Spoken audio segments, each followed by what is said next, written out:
Nuevo diálogo en Buenos Días de Visión este martes 6 de agosto del año 2019. El tema es altamente importante y, por cierto, complejo. El ajuste es inevitable. Temas económicos. Y para el análisis correspondiente está aquí el señor doctor Andrés Albuja, y acaba de ser miembro del Foro de Economía y Finanzas Públicas del Ecuador. Doctor Albuja, don Andrés, bienvenido al programa. Y también nos acompaña el señor economista Jonathan Báez. Él es investigador y coordinador de la Unidad de Análisis y Estudios de Coyuntura de la Facultad de Economía de la Central de Ecuador. Igualmente, economista Báez, don Jonathan, bienvenidos, ¿no? Buen día, Diego, muchas gracias. Y como no se conocían antes de ahora, dije, a ver si pueden pelear un poquito, ¿no? Siempre se va a atender para darle una cierta dosis dramática al programa. No. Bienvenido, Jonathan, bienvenido, Andrés. El ajuste es inevitable, Isabel.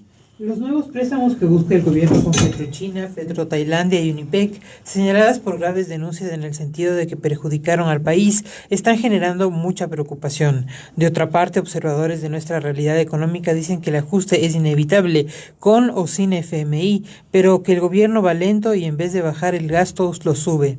El gobierno ha decidido que el ajuste para los combustibles queda para el 2021. Isabel, economista Báez, doctor Albuja, bienvenido nuevamente. Tengo varias inquietudes, les suplico respuestas muy puntuales, utilizando como siempre un lenguaje muy sencillo, ¿no? Porque el tema no deja de ser complejo. Se creía que el acuerdo con el Fondo Monetario Internacional, basado en unas metas concretas, ayudaría al gobierno a paliar la grave situación económica. Los fondos del Fondo Monetario Internacional y de otros multilaterales han comenzado a llegar, pero la situación no convalece. Pregunto, ¿dónde está la falla? Economista Báez, bienvenido. Bueno, muchas gracias, Diego, por la invitación. Para la facultad siempre es un honor estar en tu programa. No, igualmente. Y compartir también con estos sendos invitados. Un gusto, Andrés. Me parece que el tema de hoy debería situarse más en un interrogante, ¿no? El ajuste es necesario, es indispensable que se dé el ajuste. ¿Por qué? Es inevitable. Es inevitable el ajuste. Entonces me parece que ahí tendríamos que referirnos a quien el organismo que de alguna manera está direccionando la política económica del país. Y en la primera revisión que se hizo con el FMI, ¿no? Está dictado lo que se debe hacer, ¿no? Entonces, hemos traído aquí nosotros un poco las acciones explícitas que se deben hacer en línea de la austeridad. Que para nosotros, en el tema de ajuste y austeridad, tendríamos que repensarlo nuevamente y ver si es que esto es necesario e indispensable, con lo que ya voy a decir en adelante, ¿no? Entonces, bueno, primero habría que decir que es complicado que la revisión de la carta del Fondo Monetario Internacional sea en inglés, en un país que es predominantemente hablante del español. Entonces, esto un poco sesga la posibilidad de que la comunidad, que la ciudadanía, si nos escuchan, pueda tener. Traducción, me imagino, ¿no? Solo está en inglés, te comento. Entonces, esa situación hace complejo. Pero bueno, en la traducción nos dice esto. Básicamente, las acciones son estas. Aumentar el precio de la gasolina al por menor, doméstica e industrial, aumentar el precio del diésel para ciertas categorías de pesca, eliminar los subsidios al gas industrial, aumentar el precio de la electricidad, arrendamientos de activos gubernamentales a subcontratistas privados para su uso y mantenimiento temporal, que es lo que se conoce como monetización de activos, la concesión de la planta hidroeléctrica sopladora, ingresos por la concesión de líneas eléctricas. Esas son las acciones que se establecen como una forma de disminuir el déficit planteadas por el Fondo Monetario Internacional.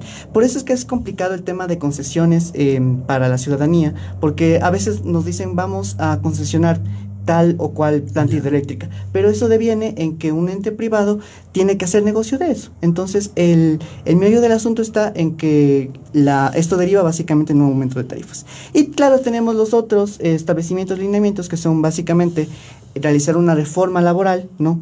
Y realizar una reforma tributaria. Dos leyes que deben pasar en este momento. La reforma tributaria es en la que más me quisiera un poco centrar, porque se está hablando ahí de dos temáticas. El tema de que deben ser los impuestos indirectos los que suban por encima de los directos, y eso implica claramente una tendencia a que aumente el IVA. En contraposición, nosotros decimos, a ver, si es que vamos a hablar de reforma tributaria, hablemos también del tema de evasión y de elusión. Entonces, a propósito del informe económico que lo planteó la CEPAL en la semana anterior del año 2019, Alicia Bárcena, directora de la CEPAL, estableció unos montos muy interesantes, y es que la evasión, el incumplimiento tributario del impuesto a la renta y el impuesto al valor agregado llega a casi 10.6% del PIB de América Latina. Entonces vemos que este es un un punto crucial para entender que las alternativas también están implantadas. No necesariamente hay que aumentar el IVA, vamos a hablarnos y a referirnos al tema de evasión y elusión tributaria. El señor economista Jonathan Báez, cedo la palabra al doctor Andrés Balbuja. Una súplica, respuestas un poquito más puntuales porque tengo algunas inquietudes. La misma inquietud, doctora, la misma inquietud, ¿no? La situación no convalece más allá de la intervención del Fondo Monetario Internacional. ¿Dónde está la falla según su punto de vista? Bueno, muchas gracias, Diego. Buenos días con toda la ciudadanía. Básicamente hay que tomar en cuenta lo siguiente.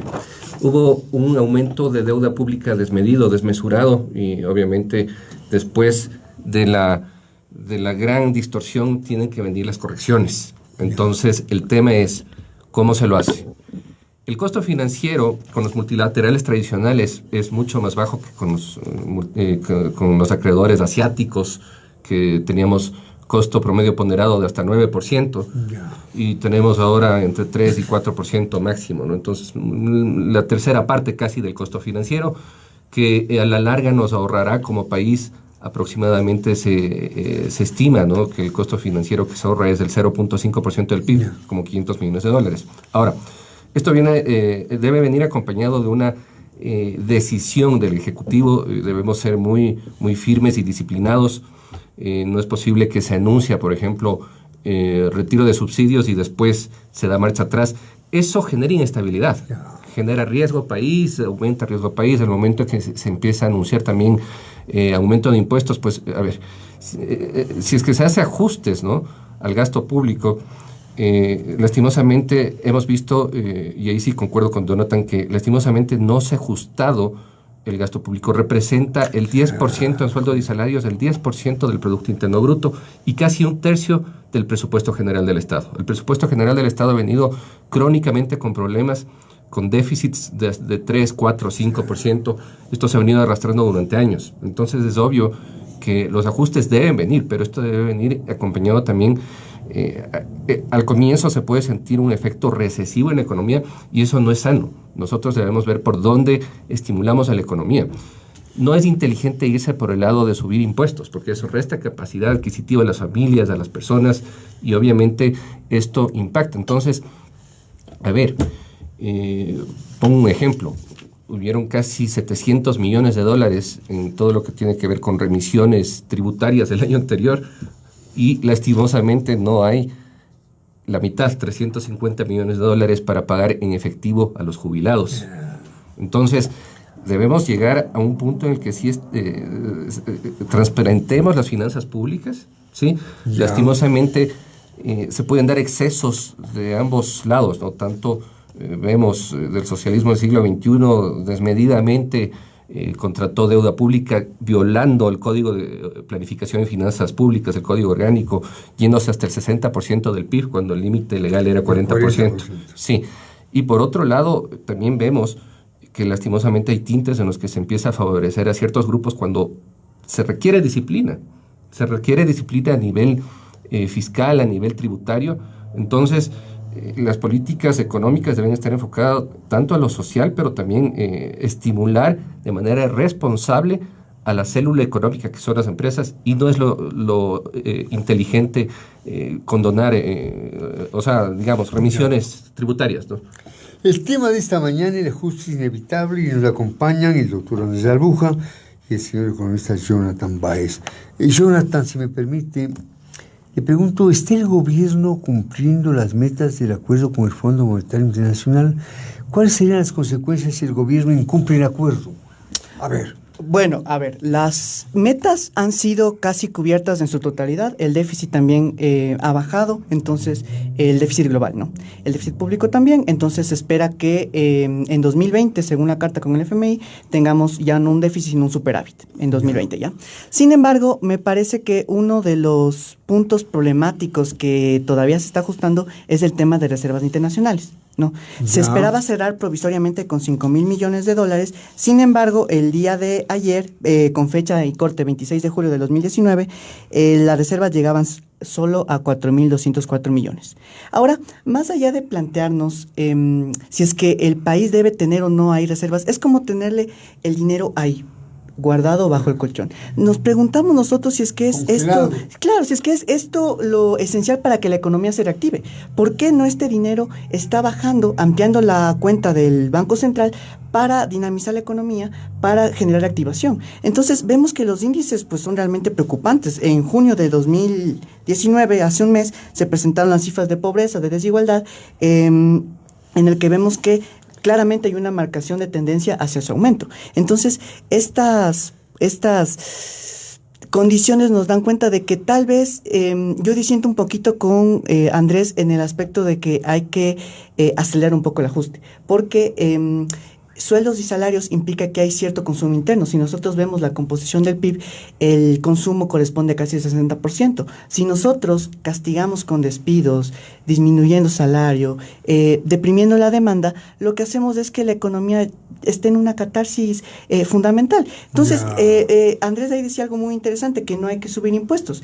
Necesariamente no habría que pensar en un primer momento en subirlos, pero sí habría que pensar también en qué pasa con lo que yo mencionaba hace un momento, que es el tema de evasión y de elusión fiscal, pero también habría que pensar con qué ocurre todavía qué ocurrió con las remisiones. Las remisiones tributarias con la ley de fuente productivo no estuvieron atadas a un condicionamiento para que las personas que se beneficien, por ejemplo, creen plazas de empleo.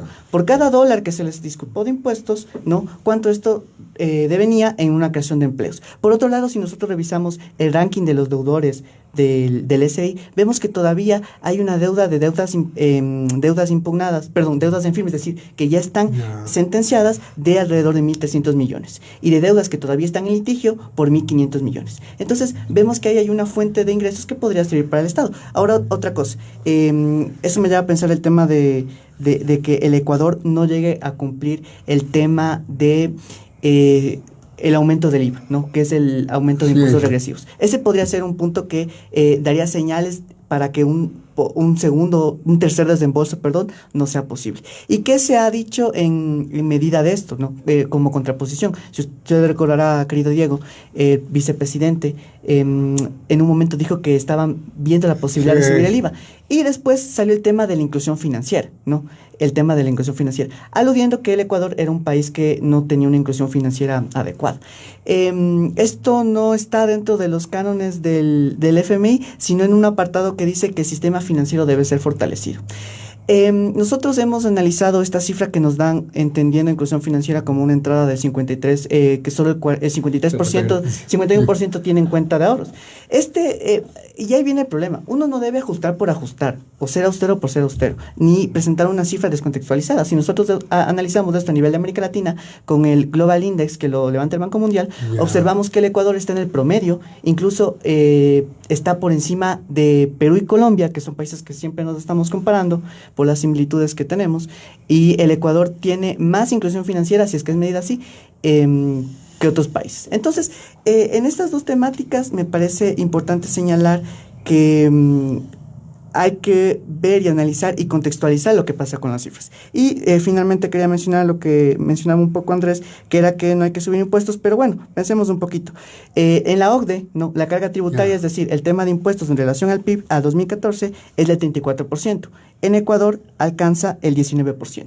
¿No? ¿Qué significa eso? Queremos tener una vida o un bienestar de las personas con una carga tributaria 10 veces menor, 10 puntos porcentuales menor a los que tienen los países desarrollados. Entonces, me parece que el tema de impuestos es siempre un tema que está en debate, pero que debemos situarnos a la evidencia empírica. Y la evidencia no nos señala necesariamente que un país con altos impuestos esté en peores condiciones que otros. Y nosotros tenemos que hacer este análisis en comparación con países de América Latina y también con el tema de OCDE. También tomando en cuenta que hubo un acercamiento del Ministerio de Finanzas con un ingreso de nosotros a la OCDE. Muy bien. Insisto, señores economistas, ¿no? Técnicos de abreviar un poco la respuesta. Doctor Albuja, los multilaterales han entregado ya más del 45% del monto comprometido para el primer año del programa económico y otra importante cantidad llega en las próximas semanas. ¿Se conoce a dónde está yendo ese dinero? Bueno, obviamente aquí tenemos puntualmente las obligaciones pues que tiene que cumplir el país, que son de naturalezas varias, ¿no? Ya. Entonces, en el contexto financiero, social, se habla de un reperfilamiento de deuda para ir saliendo de deuda onerosa con acreedores asiáticos. Porque se afirma que va a pagar amortizaciones de deudas pasadas y a financiar el déficit. A ver. Bueno, aquí debemos contextualizar lo que dice el Código Orgánico de Planificación y Finanzas Públicas y que obviamente deuda para pagar deuda en teoría está prohibido, ¿no? Sí, es ilegal. Entonces, no. Más bien, de manera responsable hay que transmitir a la ciudadanía. Obviamente no se van a manejar al límite de cometer ilegalidades, se pensaría al menos, ¿sí? Pero lo que sí es evidente que Ecuador tiene un déficit que viene arrastrando durante años y que hay que reordenar, hay que reperfilar esa deuda y que ir saliendo de esa deuda cara. ¿Qué significa reperfilar? Reperfilar quiere decir salir de las condiciones financieras que nos impusieron pues acreedores asiáticos para poder tener condiciones financieras más flexibles en plazos, en periodo de gracia, en tasas de interés, y eso es lo que hemos visto, palpado, ¿no? Se le critica mucho al Fondo Monetario Internacional, al Banco Mundial, a los multilaterales tradicionales en general, pero hago una reflexión. Son instrumentos, no hay que satanizarlos. O sea, países que los utilizan bien, pues manejan bien sus finanzas públicas, ¿no? Pero si hablamos casos puntuales como Argentina, la disciplina, la indisciplina a la orden del día y que el pueblo no quiere realizar los ajustes y quiere salarios altos sin que exista de por medio una viabilidad financiera. Entonces, obviamente al final se pasa la factura, ¿no? No se puede vivir en una burbuja, no se puede vivir en un tema irreal. Entonces, caso de Grecia también, ¿no? Claro, el caso de Grecia, sí, es imperdonable, pues, o sea, cuando hay autoridades económicas que no disciplinan la economía, ¿no? Ahora, por otro lado, también debemos ser sensatos, ¿no? Los grupos de poder siempre van a manejar los intereses económicos, la sociedad va a jalar para su lado. Tratemos de ver eso, ¿no? La política económica no es fácil de manejar, pero sí se necesita una sensatez y una imparcialidad. Y lo que usted menciona, disciplina. Y disciplina, por supuesto. Cuando yo escucho pues los temas de las metas estructurales con el FMI y que obviamente la meta de $5,000 millones en reserva va a quedar baja, ya dicho por las mismas autoridades, ¿no? Económicas, que tal vez lleguemos a $3,500 millones a fin de año. Entonces, bueno, esto nos pone a pensar también, si es que se firma un acuerdo debemos transparentar las finanzas públicas y ser sensatos, porque ¿cuál es el efecto? Si es que no se llega a cumplir, obviamente sube el riesgo país, se nos encarecen los préstamos con los multilaterales mismo a futuro. Entonces debemos manejar un escenario realista, no por firmar un acuerdo, ese momento decimos sí a todos, sino que hay que sentarse a analizar bien las cifras y ser conservadores en el análisis, ¿sí? Yo pienso que en eso el Ecuador sí ha pecado, porque es el acuerdo número 19 que se firma, ¿sí? De los cuales se han cumplido 2. Sí. Se han cumplido 2. Sí, sí. Sí, en la época de Hurtado, si no me equivoco, ¿no? Claro, en varias épocas. Sí. Ajá. Pero bueno, el tema es no ponernos la soga al cuello. O sea, ser muy sensatos y transparentes, disciplinados. No es justo que baje la inversión, pero el gasto público en sueldo y salario se mantenga. Ahí yo discrepo con Jonathan, porque lastimosamente, si no ponemos la casa en orden, si no vamos disciplinando la economía y transparentando las cifras, se aplaza nada más y se hace una bola de nieve. El problema se hace más grande. Yeah. Entonces, hablar de un 10% del PIB de carga en lo que tiene que ver con sueldos y salarios, cuando países de la región tienen en promedio 8, 7%, estamos más altos que la región. Vamos a la parte tributaria. Yo no te mencionaba cifras, ¿no?, de la OCDE. Bueno, pero Ecuador fue el país donde más creció la carga tributaria en relación a su PIB. Del 10 al 12.5% creció en los últimos años. Hubo una fuerte carga tributaria, agresiva carga tributaria, que eso genera falta de competitividad. Sí, o sea, no se trata de generar altas cargas tributarias para después decir, bueno, tenemos remisiones tributarias. Más o menos ese es el escenario de lo que ha pasado. Entonces, en vez de generar estas altas cargas tributarias, que no es solamente los impuestos del gobierno central, tengamos en cuenta también todo lo que tiene que ver con tasas, contribuciones de gobiernos autónomos descentralizados. O sea, si sumamos todo, el Ecuador es uno de los países con más alta carga tributaria en Latinoamérica. Una pregunta quizás... Claro. poco ortodoxa. ¿El Fondo Monetario Internacional actual es el mismo de hace algún tiempo? No. Porque parece que ha cambiado Rotundo. su talante, Sí, rotundo. se ha flexibilizado. ¿o no? Rotundo. Son visiones diferentes. Yo ahí respeto el punto de vista de Jonathan, pero a ver, lastimosamente, claro, aquí tiene que ver mucho las formaciones de las escuelas económicas, y yo sí voy a decir, yo sí creo en el libre mercado, yo sí creo en la evidencia de lo que los países, mientras más libertad económica tienen, pues son más prósperos, y ahí no hay vueltas que dar. Veamos Chile, veamos nuestros vecinos mismos, Colombia y Perú, que han ido por una senda de una libertad económica, y tienen mejores indicadores económicos y sociales, porque van de la mano. Le hago una pregunta. ¿Jonathan simpatiza con el Fondo Monetario? ¿Andrés no simpatiza con el Fondo Monetario? Es un instrumento que hay que saber utilizar.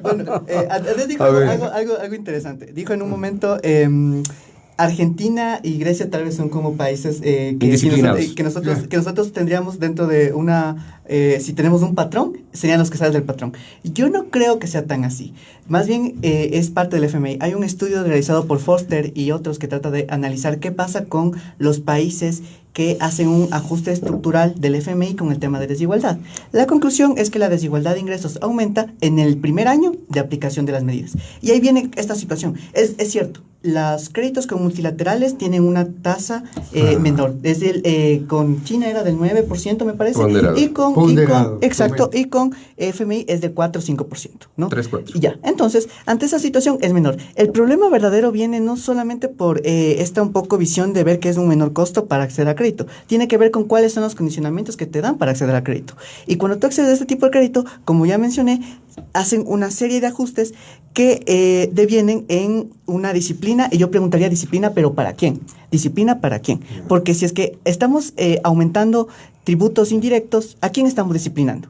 A las personas que tienen ingresos superiores a un salario básico unificado, o a personas que ganan un menor salario básico unificado. Y ahí me parece que es muy decidor, por ejemplo, la tasa media efectiva del último decil de ingresos, que es para nuestros escuchantes, el decil de ingresos más alto se refiere a las personas que más dinero ganan, ¿ya? La tasa media efectiva en Ecuador es del 3.4%.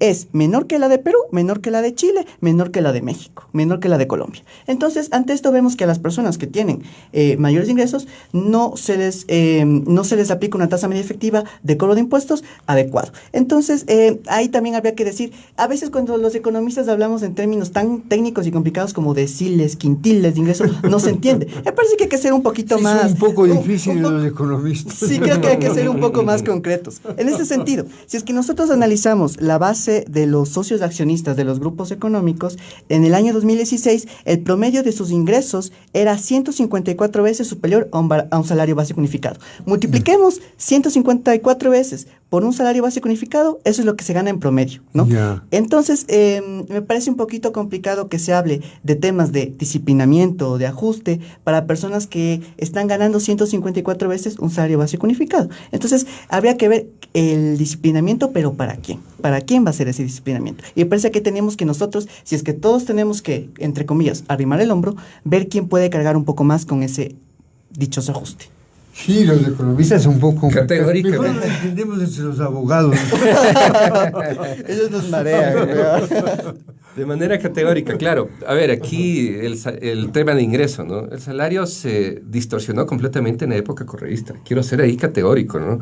O sea, decir que Ecuador tenga salarios más altos, salarios básicos más altos que otros países que son realmente y visiblemente más ricos, más desarrollados, causó una distorsión terrible. Sí. Entonces, hay que saber que para crear riqueza... Sí, que los salarios de Ecuador son los más altos de América Latina. Así es. Justo leía una importante publicación de la Universidad de San Francisco, muy, muy interesante, ¿no? Vacas flacas o salarios gordos. Yo recomiendo leer, ¿no?, este tipo de artículos, porque la culpa no es de la vaca. Sí, a ver, los gobiernos socialistas, claro, es fácil ser generoso con dinero ajeno, ¿no? Tratemos de equilibrar, ¿no? Hay empresarios, hay banqueros que hacen bien su misión, y hay los que no hicieron bien su misión. Por ejemplo, tuvimos la crisis del 99, la total indisciplina, créditos vinculados, etcétera, ya. Ese tipo de banqueros ya salieron. La banca que ha sobrevivido ha sido la banca más, digamos, responsable, sensata, sí, sensata. sí, Igual, sí. hay empresarios que son responsables, así mismo, Sí. ¿no? Hay trabajadores que son Totalmente. responsables y hay trabajadores que no son responsables. Entonces, no se trata de crear una lucha de clases, ni de gremios, ni de grupos de interés y de poder, sino ser sensatos. A ver, Ecuador, dentro de su salario básico, tiene de los más altos de Latinoamérica. Y su ingreso per cápita, su PIB per cápita no responde a esa realidad. Ahí se ve una distorsión clara, ¿no? Los gobiernos socialistas, ¿qué hacen? Suben el salario, ya lo vemos a Andrés Manuel López Obrador, ¿no? Es fácil subir el salario, pero después las distorsiones que causa también, o sea, el salario básico termina siendo prácticamente un impuesto a la mano de obra no calificada, o sea, que tenemos que pagar una base, ¿sí? Un precio mínimo a un trabajador que muchas veces ni siquiera cumplirá con los requisitos que debe cumplir. Entonces, es loable querer tener altos salarios, pero esto debe venir acompañado de una realidad. Ecuador creció solo el promedio del 3% en la última década, cuando países vecinos crecieron al 5 o 6%.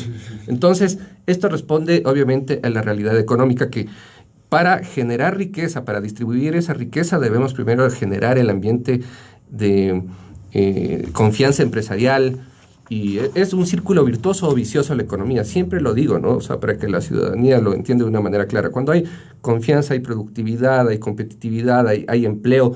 Pero el caso contrario, ¿qué pasa? Después de la gran farra de los recursos públicos y de las pérdidas millonarias de 60.000 millones de dólares en corrupción, ahí tenemos que hacer mucho. Ahí sí, ese es el punto. El doctor Andrés Albugen, buenos días. Jonathan, analistas económicos señalan que la deuda ha crecido un poco menos que en el tiempo de Correa, pero que el gasto sigue subiendo. ¿Cómo se explica esto y a dónde nos lleva esto? Respuesta muy puntual. A ver, Jonathan. Bueno, en enero de 2019 el coeficiente de deuda total en relación al PIB llega al 44.9%. En 2017 era del 44.6%. Entonces vemos que hasta 2015-2016 era del 33%. Vemos cómo la deuda está asumiendo una escalada complicada. Y ahí me parece un poco preocupante, porque no sabemos, lo que tú decías, Diego, no sabemos la deuda, a qué proyectos se están deviniendo, ¿no? ¿Qué se está haciendo con esa deuda que estamos adquiriendo? ¿Esto está dinamizando la economía? ¿Está aumentando la demanda? Exacto, está haciendo que se creen puestos de empleo. Y a mí me parece que es importante también ver ¿qué ocurrió en el 2016? ¿No? Tuvimos a propósito de las pensiones jubilares, se tiene la alternativa, la propuesta de que la deuda que se tiene con las personas jubiladas que están en huelga de hambre en este momento sea cubierta por una contribución solidaria, ¿no? Recuerden que esto ocurrió en el 2016, cuando se subió el IVA del 12 a 14%. Bueno, y se hicieron otras contribuciones más de corte de impuestos progresivos. Pero ahí también tuvimos otro problema, fue que el tema del petróleo, el barril de petróleo cayó totalmente, ¿no? Del 2014, que la tasa referencial era del $96, cayó en el 2015 a $49 y en el 2016 $40, ¿no? O sea, es decir, el Ecuador se convirtió en una situación sumamente complicada. Y ahí habría que pensar qué tanto un gobierno puede realizar acciones solamente porque sube el precio de sus principales exportaciones, especialmente en nuestro caso el petróleo, que queda casi todo con el Estado, a partir de un cambio. Y ahí hay que señalar que el expresidente Palacios, en una entrevista, decía cómo su gobierno fue el que dictaminó un cambio en la forma de contrato petrolero, ¿no? Aplicando una ley que de alguna manera recuperaba la renta, y eso se mantuvo después con el gobierno anterior. Esa recuperación de la renta es la que dota de recursos para hacer esto. Habría que ver ahora cuánto, porque recuerda, Diego, en la ley de fomento productivo no solo se elaboraron una serie de artículos en la LORTI, la ley de régimen tributario interno, sino también en la ley de hidrocarburos, ¿no? Y había un articulado sin número después del artículo número 54-58 que nos decía básicamente que el Estado se va a quedar con por lo menos el 50% del excedente petrolero. Ese nivel cambió y ahora tenemos que lo que se va a quedar al Estado está en función del aumento y disminución de los precios. Pues bueno, ahora en el 2018 el precio referencial del petróleo fue de $69, entre enero y mayo de 2017 de $52, entre enero y mayo de 2018 de 64.70 y en enero y mayo de 2019 65.94. Es decir, estamos con un precio del petróleo que está con unos niveles más altos que en años anteriores y nos preguntamos entonces qué está pasando con las cifras de empleo, con las cifras de pobreza, de desigualdad, que no se muestran adecuadas ni provisorias. Y ahí también, nuevamente, es que como académicos nosotros tenemos que referirnos de estudios a lo que ha pasado. Y un estudio de Science, de Piketty, de Shateva, muestra que en una elasticidad de ingreso de impuestos y crecimiento de los países, no hay una correlación entre disminuir impuestos y que los países crezcan más. Jonathan, ¿tú das clases? Ajá. ¿Tú dictas clases? Claro. ¿Y los estudiantes a veces en punto de orden? No necesariamente. Cuando la clase está muy buena, no. Muy bien. Doctor Albuja, al Ecuador le dicen país corcho, porque logra flotar pese a la crisis. Le pregunto, ¿seguiremos flotando con las políticas económicas actuales? Bueno, de manera muy tajante lo que voy a decir es, Ecuador le falta una orientación a largo plazo, o sea, lo que han hecho otros países, ¿no? Que independientemente de gobiernos de derecha, de izquierda, se respeta esa hoja de ruta para el desarrollo. Veamos cómo está Chile, que llegado ya a ser considerado prácticamente un país de primer mundo, está a las puertas del primer mundo. Chile está con un ingreso per cápita muy considerable. Hablamos de indicadores sociales, coeficiente de Gini, no es que tiene gran desigualdad, vemos que tiene hasta cierto punto similitud con algunos países de Latinoamérica, porque siempre se dice, no, pero la desigualdad, es fácil ser iguales en la pobreza, veamos Cuba, veamos Venezuela, ¿sí? Entonces, tratemos de ser, Nicaragua, tratemos de ser pragmáticos, o sea, aquí basta de los discursos de derecha e izquierda, sino de aplicar lo que funciona en el mundo. Yo también soy docente, pero trato de ser pragmático, voy a decir las cosas de manera muy, muy puntual. El Fondo Monetario Internacional y los multilaterales son instrumentos, no debemos satanizarlos en primer lugar.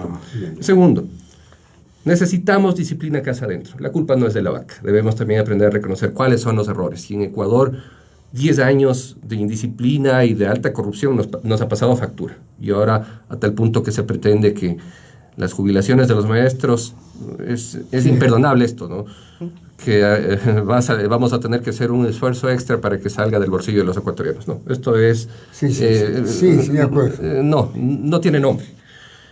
Obviamente consideramos mucho a las personas adultas mayores, pero por favor, necesitamos una disciplina económica y que el Ejecutivo se oriente con firmeza. O sea, cuando hay que tomar decisiones no debemos titubear y debemos aprender a ser responsables y no lanzar la pelota más adelante. Eso es lo que pasa. Y menciono cifras. Qué bueno que tiene aquí cifras, Jonathan. Voy a ser un poco así sucinto. Tomó el poder Correa con más o menos 13% de relación deuda-PIB. Fue creciendo hasta el 40 y más %, pero lo disfrazó, como muchas cifras. Lo camufló. Lo camufló, porque quitó la deuda interna, ¿sí?